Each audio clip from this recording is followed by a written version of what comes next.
ومن كل شيء خلقنا زوجين لعلكم تذكرون ففروا إلى الله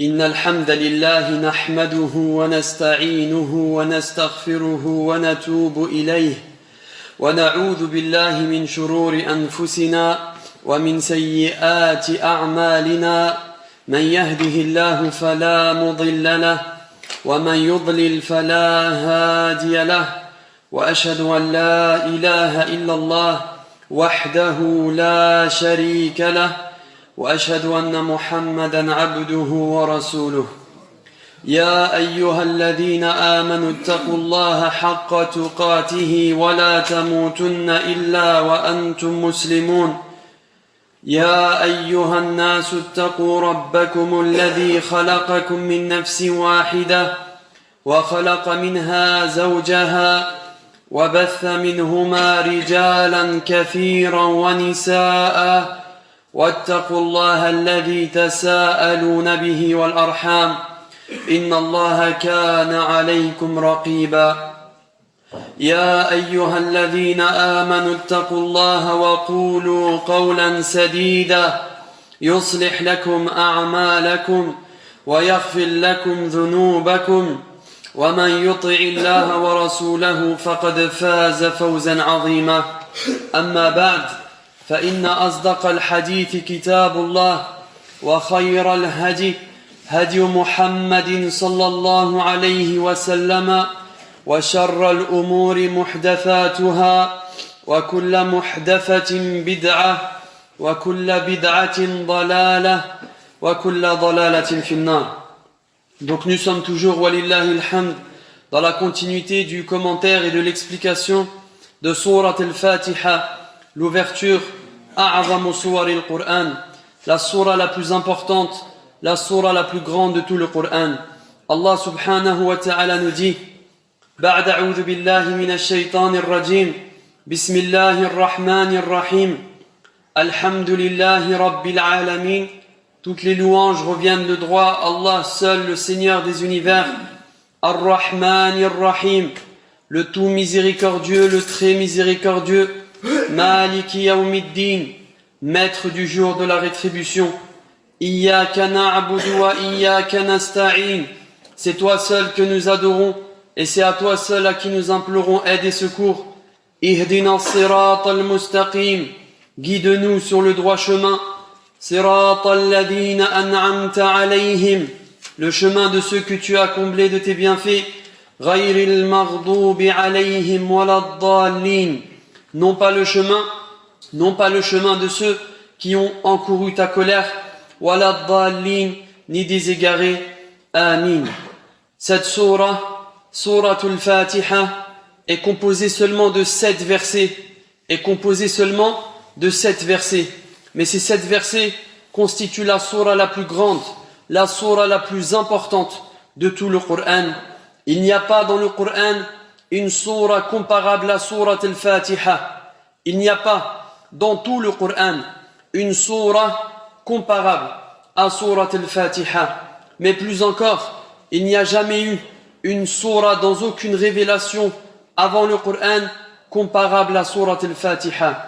Rien n'est équivalent à Surat al-Fatiha, ni dans le Coran, ni dans le Zabour, ni dans la Torah, at-Tawrat, ni dans les évangiles, dans aucune révélation qui a précédé le Coran, ni même dans le Coran, aucune surah n'est comparable à Surat al-Fatiha.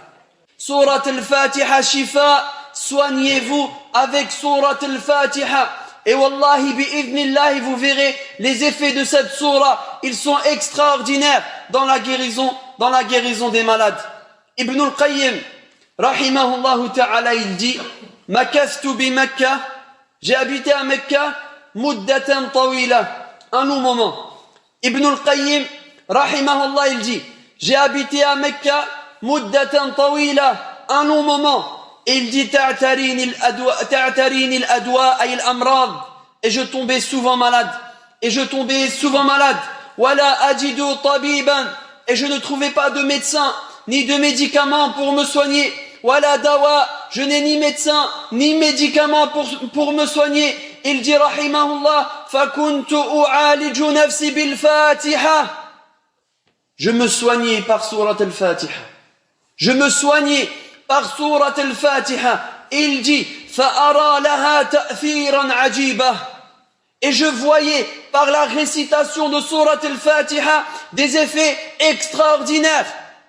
Surat al-Fatiha shifa, surat al-Fatiha est une guérison, surat al-Fatiha est une guérison. Soignez-vous donc avec la parole d'Allah subhanahu wa ta'ala, soignez-vous avec surat al-Fatiha. Également, le conseil, c'est de se soigner avec surat al-Fatiha, de la réciter sur soi-même, de la réciter dans un verre d'eau. Combien de temps nous prend de prendre un verre d'eau, de réciter dedans surat al-Fatiha, Alhamdulillahi Rabbil Alamin, Ar-Rahman Ar-Rahim, Malik Yawmiddin, jusqu'à la fin, wa yanfukhu fi, et il souffle. Puis tu fais cela plusieurs fois et tu bois l'eau. Il y a dans cela, bi'idnillahi tabaraka wa ta'ala shifa, une guérison. On peut également réciter surat al-Fatiha dans une bassine d'eau et se nettoyer le visage, les mains et le corps avec cette eau.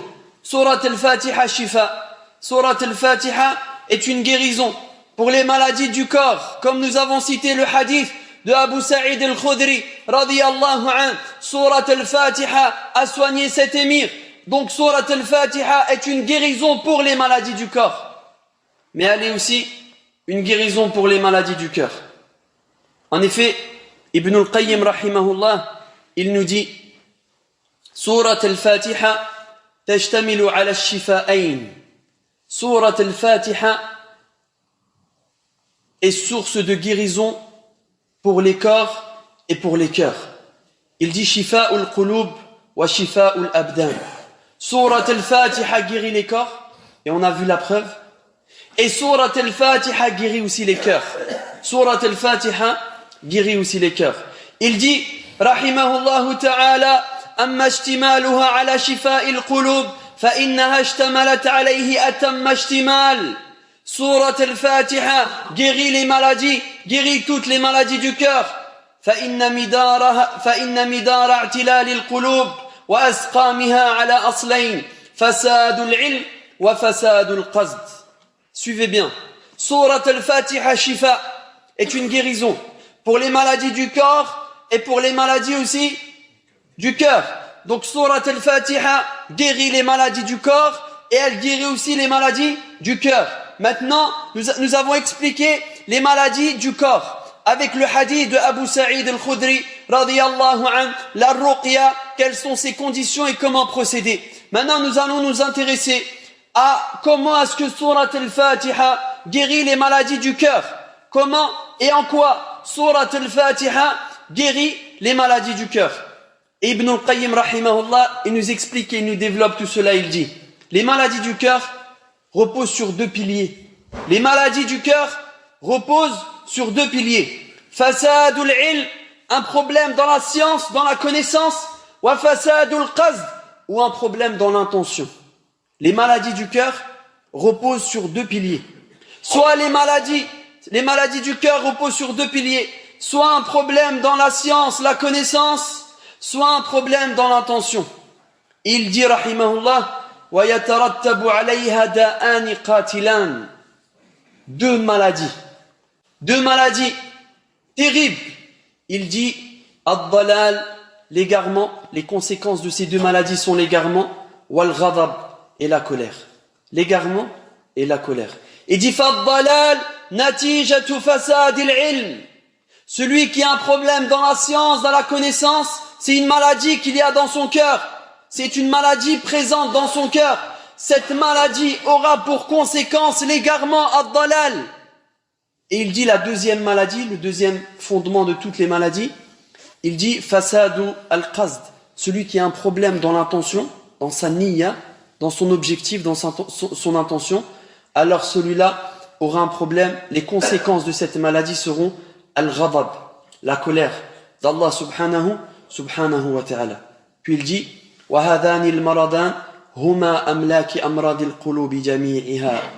Ces deux fondements que nous avons mentionnés, un problème dans la science ou un problème dans l'intention, sont la base, l'origine de toutes les maladies du cœur. Toutes les maladies du cœur ont pour source ces deux maladies. Soit un problème fasadun fil ilm, un problème dans la connaissance et la science, ou alors fasadul qasd, ou alors il a un problème dans son intention et dans sa niyya. Il dit fahidayatus sirat al-mustaqim, et lorsque nous disons dans surat al-Fatiha ihdina sirat al-mustaqim, il dit rahimahullah tatadammanu ash-shifa min marad ad-dalal. وكذلك كان السؤال هذه الهداية أفرض دعاء على كل عبد وأوجبه عليه كل يوم وليلة. Il dit donc, quand on demande à Allah subhanahu wa ta'ala à travers le verset Ihdina sirat al-mustaqim, guide-nous sur le droit chemin, on lui demande la purification du cœur de toutes ces maladies dont les deux fondements, les deux bases, les deux origines sont soit un problème dans la science et la connaissance, soit un problème dans l'intention. Il dit rahimahullah, le cœur ne pourra être concrétisé et concrétiser le tawhid illa bi iyyaka na'budu wa iyyaka nasta'in ilman wa ma'rifatan wa amalan wa hala yatadammanu ash-shifa min maradi fasadi al-qalbi wal-qasd. فإن فساد القصد يتعلق بالغايات والوسائل. Il dit alors, celui qui récite Surat al-Fatiha, Iyyaka na'budu wa iyyaka nasta'in, ce verset est source de guérison. Elle guérira les maladies du cœur, elle guérira sa mauvaise intention. Et Surat al-Fatiha guérit le cœur aussi de l'ignorance et de l'égarement. Et elle protège de la colère d'Allah subhanahu wa ta'ala. Il dit thumma innal qalb ya'ridu lahu maradani 'aziman. Il dit deux maladies terribles qui touchent les cœurs. Et il les cite rahimahullah. Il dit si le serviteur il laisse ces deux maladies qu'il citera se développer dans son cœur, elles l'emmèneront obligatoirement ila talaf, c'est-à-dire à sa perte et à la perdition. Ces deux maladies, al-riya, l'ostentation, ou al-kibr, l'orgueil. Deux maladies. Ibn al-Qayyim rahimahullah, il dit, celui qui laisse ces deux maladies se développer dans son cœur, alors cette personne est menée à sa perte, wala boud, obligatoirement, il se perdra. Celui qui laisse la maladie de riya, l'ostentation, pénétrer, se développer dans son cœur, il laisse cela, il ne fait rien, il n'agit pas face à cette maladie, il n'apporte pas son ilaj, son médicament, il a talaf, wala boud, il se perdra obligatoirement. Mais également le kibr, l'orgueil. Celui qui laisse l'orgueil se développer dans son cœur, celui qui laisse cette maladie, al-kibr, l'orgueil, se développer dans son cœur, et qu'il ne fait rien, et qu'il n'apporte pas à cette maladie sa guérison, alors celui-là, il a talaf, il va à sa perte, wala budda, obligatoirement. Les deux maladies qu'Ibn al-Qayyim rahimahullah ici nous cite, al-riya, l'ostentation, ou al-kibr, l'orgueil. Il y a dans Surat al-Fatiha, ilajun lir-riya, une guérison pour l'ostentation, une guérison pour l'orgueil. Surat al-Fatiha. Il y a dans Surat al-Fatiha, shifa, une guérison pour le riya, pour l'ostentation, mais aussi une guérison pour le kibr, l'orgueil. Il dit rahimahullah, fadawa'u riya, iyyaka na'budu, wa dawa'u al-kibr, iyyaka nasta'in. La ilaha illallah. Regardez comment Ibn al-Qayyim rahimahullah, il nous enseigne comment se soigner. Comment est-ce que Surat al-Fatiha peut soigner les corps et les cœurs et guérir toutes les maladies? Deux maladies terribles qui mènent à la perte de l'homme et à sa destruction, qui mènent à l'enfer, l'ostentation, al-riya et al-kibr, l'orgueil. Il dit ne laisse pas ces maladies se développer dans ton cœur. Ne les laisse pas, œuvre, agis avant qu'il ne soit trop tard. Soigne-toi avec Surat al-Fatiha. Avec Surat al-Fatiha. Il dit, la guérison de l'ostentation, c'est Iyyaka na'budu, et la guérison de l'orgueil, c'est Iyyaka nasta'in. Dawa'ul riya, Iyyaka na'budu, wa dawa'ul kibr, Iyyaka nasta'in. Magnifique, extraordinaire. Rahimahullah ta'ala. Wallahi rahimahullah ta'ala. Il dit, كثيرا ما كنت أسمع شيخ الإسلام ابن تيمية رحمه الله يقول إياك نعبد تدفع الرياء وإياك نستعين تدفع الكبرياء. Ibn al-Qayyim rahimahullah, il dit, j'ai souvent entendu mon professeur, mon cheikh Ibn Taymiyyah rahimahullah dire et répéter, Iyyaka na'budu, repousse l'ostentation, wa iyyaka nasta'in, repousse l'orgueil. Iyyaka na'budu, repousse l'ostentation, car elle est sa guérison. La guérison de l'ostentation est dans le verset Iyyaka na'budu, et la guérison de l'orgueil est dans le passage wa iyyaka nasta'in. Iyyaka na'budu dawa'ur riya, c'est la guérison de l'ostentation. Pourquoi?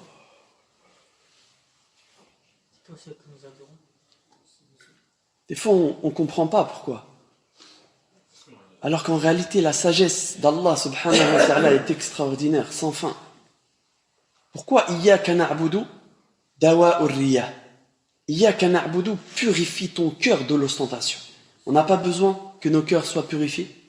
On a besoin que nos cœurs se purifient. Allah seul connaît l'état de nos cœurs. Aussi blanc soit ton vêtement, aussi belle soit ta barbe. Et alhamdulillah, il faut garder nos barbes. Alhamdulillah, ça ne veut pas dire qu'il faut mettre des vêtements noirs et raser les barbes, non. Aussi beau soit ton vêtement, aussi belle soit ta barbe, Allah seul connaît le contenu des cœurs. Allah connaît l'état de nos cœurs et les maladies qui s'y cachent. Celui qui œuvre pour Allah, il n'est pas trompé par une belle apparence, parce qu'il sait qu'Allah a accès au contenu de son cœur. Si Allah a accès au contenu de son cœur, tu vas œuvrer toi à réformer ce qu'il y a dans les profondeurs de ton cœur? Tu vas œuvrer? Mais personne sait, personne voit. Celui qui œuvre pour les gens, peu lui importe ce qui se cache dans les profondeurs de son cœur. Tant que les gens n'y ont pas accès et ne le savent pas, alhamdulillah, lui il dort bien la nuit, malheureusement. Mais celui qui œuvre pour Allah, ce qui lui importe, c'est d'être aimé d'Allah subhanahu wa ta'ala, d'être aimé de son Seigneur, Allah subhanahu wa ta'ala. Mais il sait que son Seigneur a accès aux profondeurs de son cœur. S'il sait qu'Allah a accès aux profondeurs de son cœur, alors il va œuvrer à réformer le contenu de son cœur et surtout de ne pas laisser les maladies se développer dans son cœur. Tout cela par recherche de l'amour et de la satisfaction d'Allah subhanahu wa ta'ala. Lorsque tu laves ton vêtement, lorsque tu prends ta douche et que tu te parfumes, les gens le savent généralement. Tu ressors plus beau avec un vêtement encore plus blanc, parfumé, du oud, Allahumma barik. Mais celui qui œuvre à la réforme de son cœur, Allah subhanahu wa ta'ala, est-ce que les gens plus ou moins le savent? C'est dans son cœur, les gens ne le savent pas. Mais Allah subhanahu wa ta'ala, lui, le sait. Ça lui suffit? Ça lui suffit. Ça lui suffit largement de savoir que Allah subhanahu wa ta'ala, lui, a accès au contenu de son cœur. Iyyaka na'budu tadfa'ur riya. Iyyaka na'budu, mais regardez la beauté de cette parole. Il dit Iyyaka na'budu dawa'ur riya. La guérison de l'ostentation, c'est Iyyaka na'budu. La guérison de l'ostentation, c'est Iyyaka na'budu. Iyyaka na'budu guérit le cœur de l'ostentation. Pourquoi?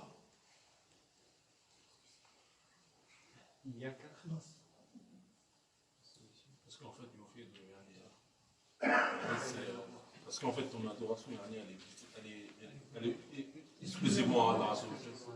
Iyyaka. Que signifie Iyyaka? Que signifie Iyyaka? يفيد الحصر يفيد الحصر يعني la restriction. Seul. Est-ce que je dis iyyaka wahdaka? Là. Le mot seul, il n'est pas prononcé, mais il est sous-entendu. Donc iyyaka, ça signifie c'est toi. Iyyaka, c'est toi. Sous-entendu, toi seul. Na'budu, que nous adorons. C'est toi seul que nous adorons. Vous vous rendez compte de ce que ça implique? Toutes les adorations sont pour toi seul. Je cherche que ton amour à toi, ta satisfaction à toi, ton agrément à toi, ta récompense à toi, ton paradis à toi. Iyyaka na'budu, c'est toi seul que j'adore. Ton amour à toi seul m'importe. Ta satisfaction à toi seul m'importe. Vous vous rendez compte? C'est toi seul que j'adore, toi seul que j'implore, toi seul que j'invoque. C'est pour toi seul et à toi seul que je voue toutes mes adorations. Pour toi, que pour toi, que pour toi. Ça guérit? Ça commence le cœur. Vous avez vu l'impact que ça a sur le cœur? De se rappeler, Iyyaka na'budu, c'est toi seul que j'adore, ton amour à toi seul que je cherche, ta satisfaction à toi seul que j'implore. Iyyaka na'budu, c'est toi seul que j'adore. Quand tu te rappelles ça, est-ce que ça purifie le cœur de chercher la satisfaction des gens, l'amour des gens, l'agrément des gens, ou de vouer nos adorations aux gens ou à autre que Allah? C'est deux opposés aux antipodes les uns des autres. Iyyaka na'budu dawa'ur riya. Iyyaka na'budu purifie le cœur de l'ostentation. Car ses sens sont profonds. Celui qui comprend Iyyaka na'budu, qui médite sur ce passage et qui met en application la réalité de Iyyaka na'budu, a purifié son cœur du riya, de l'ostentation. Iyyaka na'budu, c'est toi seul, ya Allah, que j'adore. C'est pour toi seul que je prie. Quand tu dis ça, est-ce que ça va avec celui qui est en prière parce qu'une personne est rentrée, allonge sa prière? Foulane, il est contre le mur, il me voit. Donc il allonge son ruku, il allonge son sujoud. C'est contradictoire? C'est contradictoire avec le verset Iyyaka na'budu. Parce que Iyyaka na'budu implique de ne plus faire attention au regard des gens. De ne pas allonger ta prière pour les gens, ni la raccourcir pour les gens. De ne pas parler pour les gens ou se taire pour les gens. De ne pas prier pour les gens ou arrêter la prière pour les gens. Tu as effacé les gens. Efface-les. Vous vous rappelez, dans les cours précédents, les savants qui ont parlé pour l'ikhlas, ils ont dit al-mahou, l'effacement. Effacez le regard des gens. Effacez le regard des gens. Et vous allez voir comment cela aura un impact direct sur le cœur. Et comment cela guérira le cœur de riya, l'ostentation. On a besoin de purifier nos cœurs de riya. On a besoin. L'ostentation est très répandue. Personne n'est à l'abri. Personne n'est à l'abri. On doit demander à Allah subhanahu wa ta'ala, et c'est la première chose à faire, de purifier nos cœurs de cette maladie terrible qui détruit les cœurs, l'ostentation ar-riya. Comment soigner ce cœur? Iyyaka na'budu. Vous avez compris le sens? Iyyaka na'budu. Mais comprends et médite ce que ta langue vient de prononcer, et tu verras bi'idhnillahi sur le cœur les effets. Tu verras comment Iyyaka na'budu va rentrer dans les profondeurs de ton cœur et purifier ce cœur de l'ostentation ar-riya. Iyyaka na'budu, c'est toi seul, ya Allah, toi seul, seul. tout seul, Jalla Jalaluh. Son amour à lui seul, sa satisfaction à lui seul, son agrément à lui seul, Jalla Jalaluh. Iyyaka na'budu, c'est toi seul. Iyyaka ici c'est qui Iyyaka? Que signifie Iyyaka? On a dit c'est toi, Allah. Na'budu, na'budu, ça veut dire nous adorons. C'est toi que nous adorons. On a dit le mot seul n'est pas prononcé, mais il est sous-entendu. Comment est-ce que nous avons sous-entendu le mot seul? Comment nous avons tiré le mot seul? D'où vient le mot seul?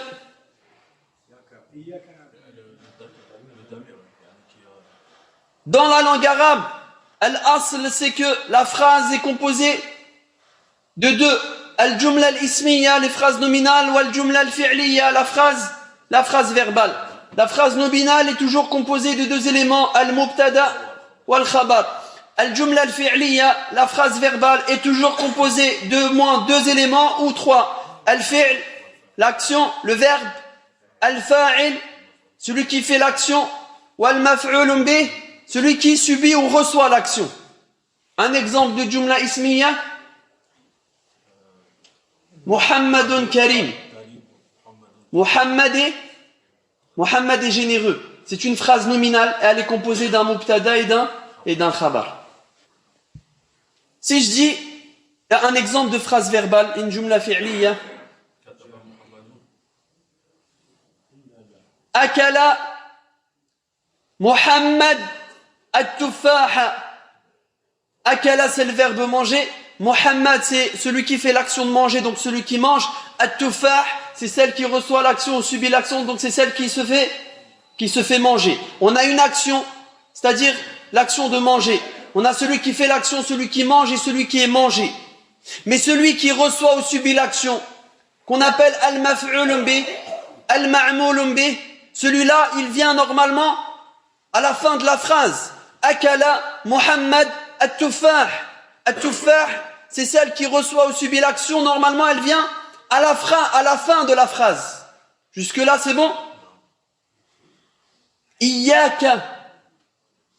On a dit c'est Allah. Na'budu. Na'budu, nous adorons. Qui fait l'action de l'adoration? C'est nous. Donc Allah, non, on dit reçoit. C'est pour ça que, non, c'est vrai, c'est pour ça que tout à l'heure on a dit subir ou recevoir. Pour Allah, on dit pas subir, on dit recevoir. Donc Allah, il reçoit quoi? Que nous lui vouons. Donc Allah, lui, reçoit l'action que nous lui vouons. Mais on a dit normalement la phrase lambda, dans la langue arabe, celui qui reçoit, normalement, il vient à la fin. Na'buduka. Le cas ici, dans une phrase basique, il vient à la fin. Sauf que le cas ici, na'buduka, le kaf ici, qui renvoie à Allah, a été mis devant ton action, devant ton adoration et devant toi. Iyyaka.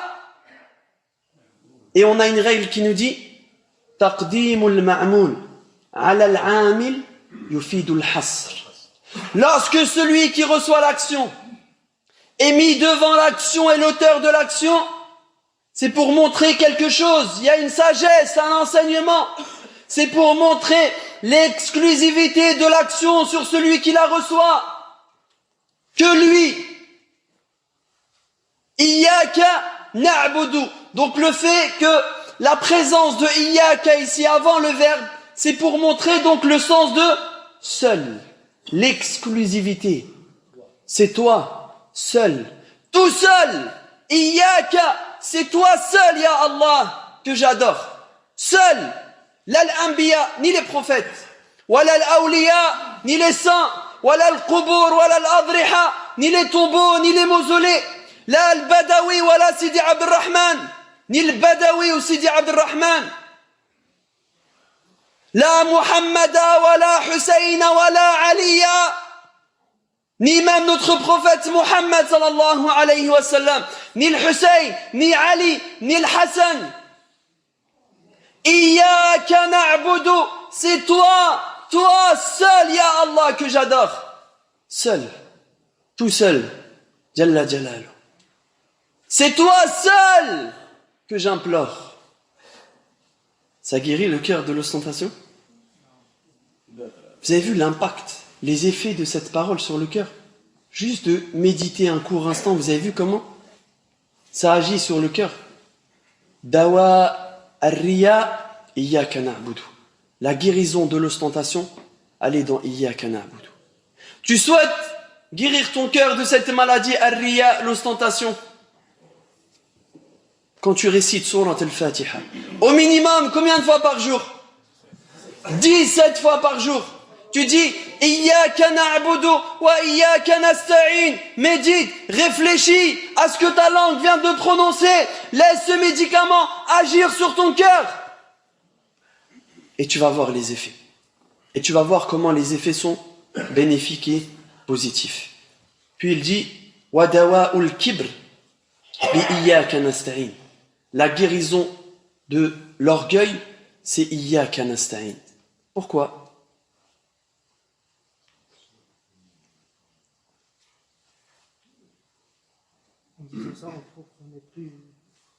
Que signifie Iyyaka nasta'in?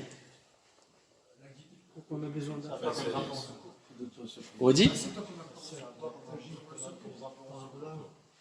Il manque un mot. On a dit, celui-là, il n'est pas prononcé, mais il est sous-entendu. Mais pour que le son soit encore bien plus clair et évident, alors nous, ce qui est sous-entendu, on va essayer de le mettre apparent. Iyyaka nasta'in signifie, c'est à toi seul, à qui j'implore le secours. Tu t'es engagé? Tu t'es engagé à demander le secours que à Allah, seul, Jalla fi'ula. Que dire alors de ceux qui, dans la tristesse, dans l'angoisse, dans la difficulté, dans la pauvreté, ils disent Madad, Madad, ya Rasulallah, secours-moi, secours-moi, ô messager d'Allah, Madad, Madad, ya Hussein, secours-moi, secours-moi, ya Hussein, Madad, Madad, ya Badawi, secours-moi, secours-moi, ô Badawi. Ils ont trahi l'engagement qu'ils ont pris avec Allah quand ils ont dit Iyyaka na'budu wa iyyaka nasta'in. Iyyaka nasta'in purifie le cœur de l'orgueil. Car Iyyaka nasta'in signifie c'est toi seul à qui nous implorons aide et secours. Donc tu demandes l'aide. Tu demandes de l'aide. Iyyaka nasta'in, tu demandes de l'aide. Tu demandes de l'aide à qui? Et autre que lui? Que lui. On demande l'aide et le secours que à Allah? Que à Allah. Iyyaka nasta'in. Mais on reconnaît que on demande de l'aide. On demande de l'aide. Pourquoi on demande de l'aide? T'es en difficulté? Ça va pas? Bien sûr qu'on a besoin d'aide. On a besoin d'aide. Tout seul, tu n'es rien. Tout seul, tu ne peux rien. Tu as besoin de l'aide d'Allah. Anta bihaja ila aunillah. Tu as besoin de l'aide d'Allah. Donc la première étape, c'est de reconnaître que on a besoin d'aide. J'ai besoin d'aide. Deuxième étape, on la demande que à qui? Que à Allah. Cette aide, ce secours dont j'ai besoin, je la demande que à qui? Mais il faut d'abord reconnaître que je suis dans le besoin. J'ai besoin d'aide. L'orgueil, il a besoin d'aide. L'orgueilleux, il a besoin d'aide. Il a besoin, mais il ne reconnaît pas. L'orgueilleux, est-ce qu'il reconnaît qu'il a besoin d'aide? J'ai besoin de personne. Ça, c'est des phrases que... J'ai besoin de personne. L'orgueilleux, est-ce qu'il reconnaît qu'il a besoin d'aide? Il marche la tête haute, la poitrine élevée. J'ai besoin de personne. Sauf que les serviteurs d'Allah, est-ce que c'est leur méthodologie? C'est leur manière d'être et d'agir? Non, nous on a besoin d'Allah. On a besoin d'Allah. Sans Allah, tu n'es rien. Sans Allah, tu ne peux rien. Tu es musulman parce que Allah, il t'aide, par l'aide d'Allah. Tu es sur la sunna par l'aide d'Allah. Tu es sur la vérité par l'aide d'Allah. Ton cœur y bat par l'aide d'Allah. Sans Allah, qui tu es et qu'est-ce que tu vas faire sans Allah? Parmi les invocations que le prophète sallallahu alayhi wa sallam répétait tous les jours, Birahmatika astaghith wa la takilni ila nafsi tarfata aynin abada. Parmi les invocations que le prophète sallallahu alayhi wa sallam récitait quotidiennement, La takilni ila nafsi tarfata aynin abada. Ne m'abandonne pas à moi-même ne serait-ce qu'un instant. Ne m'abandonne pas à moi-même, ô Allah, ne serait-ce qu'un instant. Un orgueilleux, il peut dire ça? Vous avez vu comment la parole wa iyyaka nasta'in, de reconnaître que tu es dans le besoin, de reconnaître que tu as besoin d'aide, tu reconnais que tu as besoin d'aide, et cette aide tu la demandes à Allah seul, Jalla Jalalu, à Allah seul, subhanahu wa ta'ala. Iyyaka na'budu dawa'ur riya. Iyyaka na'budu purifie le cœur de l'ostentation. Vous avez vu comment? En rentrant dans les profondeurs des sens de ce passage, Iyyaka na'budu, en comprenant ces sens, alors ce verset va agir directement sur le cœur et le purifier de l'ostentation. Wa iyyaka nasta'in, ce verset va agir directement sur le cœur et le purifier de l'orgueil. L'ostentation et l'orgueil. Ibn al-Qayyim rahimahullah, il dit deux maladies terribles qui mènent à la perte de leur auteur.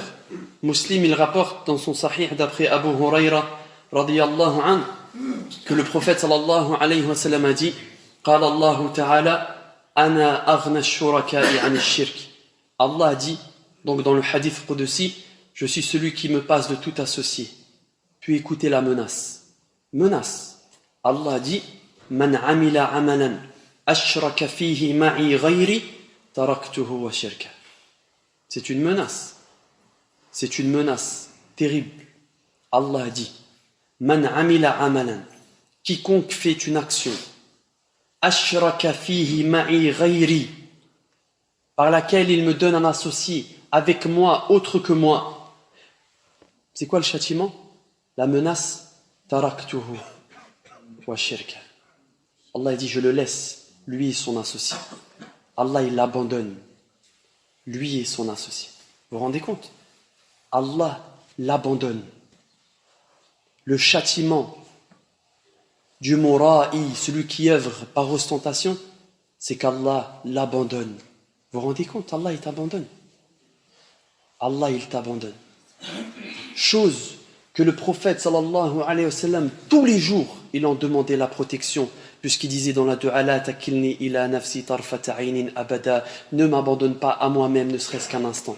Tous les jours, il disait cette invocation alayhi salatu wa sallam. Le châtiment de celui qui œuvre par ostentation, taraktuhu wa shirka, je l'abandonne, lui et son association. La sincérité et l'humilité sont donc les deux guérisons, les deux solutions de la guérison du cœur de ces deux maladies. Puis il dit, rahimahullah, فَإِذَا عُوفِيَ مِنْ مَرَضِ الرِّيَاءِ بِإِيَّاكَ نَعْبُدُ وَمِنْ مَرَضِ الْكِبْرِ وَالْعُجْبِ بِإِيَّاكَ نَسْتَعِينُ وَمِنْ مَرَضِ الضَّلَالِ وَالْجَهْلِ بِاهْدِنَا الصِّرَاطِ الْمُسْتَقِيمِ عُفِيَ مِنْ أَمْرَاضِهِ وَأَسْقَامِهِ جَمِيعًا. Il dit, rahimahullah, Ibn al-Qayyim, rahimahullah, il dit, lorsque il dit Iyyaka na'budu, son cœur se purifie de l'ostentation. Wa iyyaka nasta'in, son cœur se purifie de l'orgueil. Puis il dit encore Ihdina as-sirat al-mustaqim. Il y a dans ce passage une guérison de l'égarement et de l'ignorance. Puisque tu demandes à Allah subhanahu wa ta'ala d'être guidé sur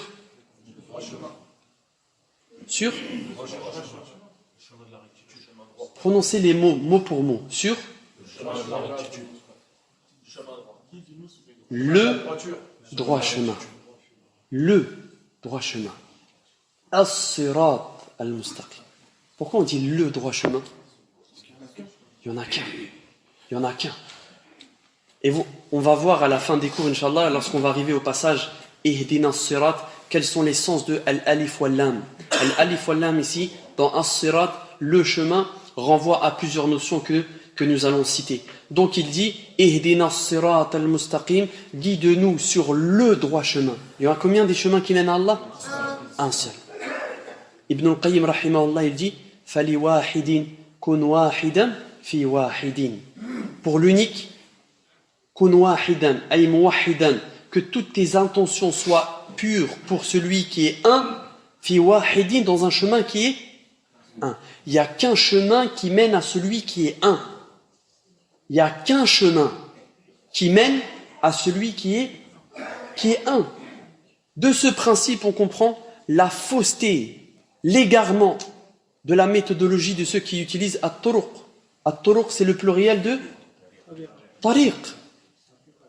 At-turuq, les turuq, la tariqa fulaniya, tariq fulani, tariq al-fulaniya, ça c'est le pluriel est at-turuq. Les voies. Il y a la voie fulaniya, il y a la voie fulaniya, il y a la voie fulaniya. Alors que Allah, il nous ordonne de dire Ihdina as-sirat, guide-nous sur le droit chemin. Il y en a combien? Un seul. Est-ce qu'il y a plusieurs voies, il y a des turuq? Il y en a. Il y en a. Tu les vois pas, Ri? Il y en a, il y en a. Il y en a plein. Mais est-ce qu'elle mène à Allah? Elle mène à l'enfer. Le chemin qui mène à celui qui est un est lui-même un. Quant aux autres voies, at-turuq, elle mène où? An-nar, elle mène à l'enfer. Il n'y a qu'un chemin qui mène à celui qui est un. As-siratul mustaqim, le droit chemin, dont nous implorons tous les jours Allah, au moins 17 fois par jour, de nous guider et de nous raffermir sur ce seul chemin qui mène à lui. As-siratul mustaqim, siratun wahid. Un seul chemin qui mène à celui qui est un. As-siratul mustaqim, dont nous implorons tous les jours, au moins 17 fois par jour, Allah subhanahu wa ta'ala, de nous guider dessus et de nous raffermir dessus. Donc, surat al-Fatiha, shifa min al-riya, shifa min al-kibr, shifa min al-dalal wal-kibriya. Surat al-Fatiha guérit l'ostentation al-riya. Surat al-Fatiha guérit al-kibr, l'orgueil. Surat al-Fatiha, elle guérit al-dalal, l'égarement. Vous avez compris pourquoi à chaque fois? Iyyaka na'budu, il faut juste comprendre le sens de ce passage, alors le cœur se purifie de l'ostentation. C'est toi, seul, ya Allah, que j'adore.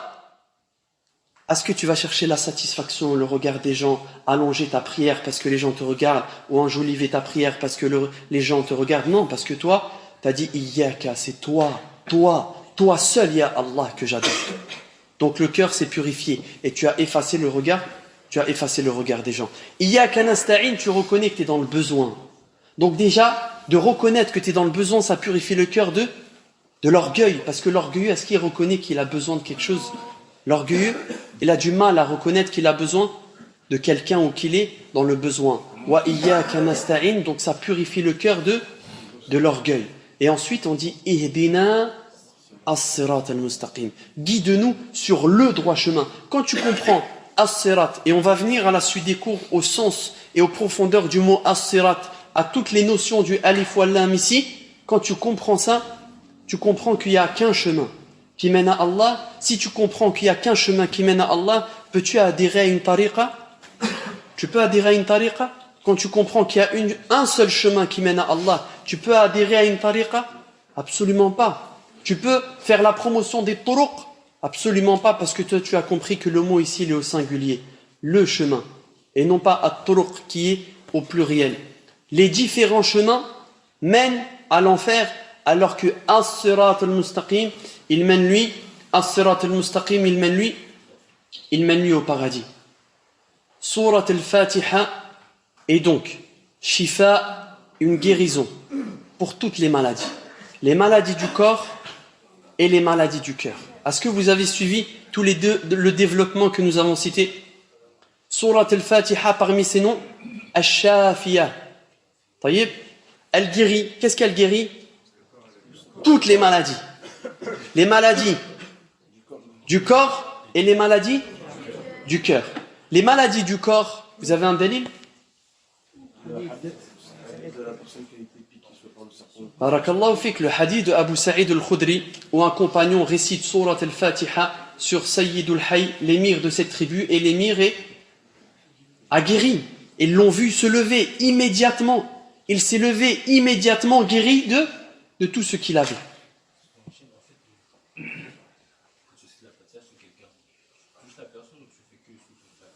Si c'est un homme, il n'y a pas de mal à toucher la personne. Si c'est une femme, il est strictement interdit, si tu ne fais pas partie de ses maharim, de la toucher. D'ailleurs, barakallahu fik, c'est une parenthèse, il y a certains qui pratiquent la ruqya, et lorsqu'ils la font sur une femme, déjà ils sont en aparté, hommes et femmes seuls. Est-ce que ça c'est permis? Absolument pas. Elle doit être accompagnée d'un mahram, et il la touche, soit au niveau de la tête ou ailleurs. Est-ce qu'il est permis de toucher une femme dont tu n'es pas le mahram? Il est strictement interdit de toucher une femme dont tu n'es pas le mahram. Donc la ruqya se fait exclusivement par la récitation et non pas par le toucher. Si c'est un homme, il n'y a pas de mal à poser sa main sur l'endroit de la douleur ou au niveau de la tête. Donc Surat al-Fatiha, elle guérit toutes les maladies du corps, comme dans le hadith de Abu Sa'id al-Khudri radiyallahu an, cet homme s'est levé guéri de tout ce qu'il avait, mais aussi Surat al-Fatiha, elle guérit toutes les maladies du cœur. Et parmi les maladies du cœur qu'Ibn al-Qayyim rahimahullah a cité, l'ostentation al-riya, al-kibr, l'orgueil, al-dalal, l'égarement. Où est dans Surat al-Fatiha la guérison de al-riya, l'ostentation? Iyyaka na'budu. Où est dans Surat al-Fatiha la guérison de l'orgueil? Wa iyyaka nasta'in. Et où est dans Surat al-Fatiha la guérison de ad-dalal wal-jahl, l'égarement et l'ignorance? Ihdina as-sirat al-mustaqim. Donc parmi les noms de Surat al-Fatiha, Ash-Shafiyah, et rappelez-vous la parole d'Ibn al-Qayyim rahimahullah, il dit Makathtu fi Mekka muddatan tawila, j'ai habité à Mecca un long moment, je ne trouve pas de médecin, ni de dawa, ni de médicaments. Fakuntu u'aliju nafsi bi surat al-Fatiha, je me soignais exclusivement avec Surat al-Fatiha. Essayez, mais vraiment, pratiquez, soignez-vous avec Surat al-Fatiha, revivifiez cela, comprenez l'essence de Surat al-Fatiha et vous allez voir, bi'idhnillah, vous allez voir les effets de Surat al-Fatiha, les effets de Surat al-Fatiha dans la guérison des maladies. Tu peux le faire aussi sur toi-même. Par l'eau, ou tu peux réciter Surat al-Fatiha par exemple sur de l'huile et manger, ou alors en mettre sur des parties de ton corps, ou sur du miel. Taïb. Surat al-Fatiha, shifa, elle guérit véritablement les maladies du corps et les maladies du cœur. On tombe malade, ça nous arrive de tomber malade. Est-ce que tu te soignes avec Surat al-Fatiha? Est-ce que tu penses même à te soigner avec Surat al-Fatiha? Très peu, ils pensent à Surat al-Fatiha. Tu vois ta mère malade, tu vois ton père malade, tu vois tes frères et sœurs malades. Récite Surat al-Fatiha et pense à tout ce qu'on a dit. Récite Surat al-Fatiha et pense aux enseignements que nous avons cités aujourd'hui. Mais en plus de cela, il nous arrive de tomber malade des maladies physiques, mais nos cœurs aussi sont malades. Et les maladies du cœur sont pires que les maladies du corps. Les maladies du cœur sont pires que les maladies du cœur. Donc nous devons œuvrer. J'ai dit, les maladies du cœur sont pires que les maladies du corps. Barakallahu fik, jazakallahu khair. Ça nous arrive de nous tromper, hein, vous avez vu? Alhamdulillah, on n'a pas de problème avec ça. Les maladies du cœur sont pires que les maladies du corps. Donc nous devons œuvrer à purifier les maladies du cœur avant même d'œuvrer à purifier les maladies du corps. Surat al-Fatiha, 7 versets. Vous avez vu comment malheureusement elle est méprisée? Vous avez vu comment Surat al-Fatiha, malheureusement, elle est méprisée, mais ce mépris est dû, malheureusement, à l'ignorance. Car celui qui connaît Surat al-Fatiha, celui qui comprend Surat al-Fatiha, il comprendra toute son importance, sa puissance, sa grandeur, et comment elle est Ash-Shafiya, celle qui guérit. نكتفي بهذا القدر سبحانك اللهم وبحمدك أشهد أن لا إله إلا أنت نستغفرك ونتوب إليك وبارك الله فيكم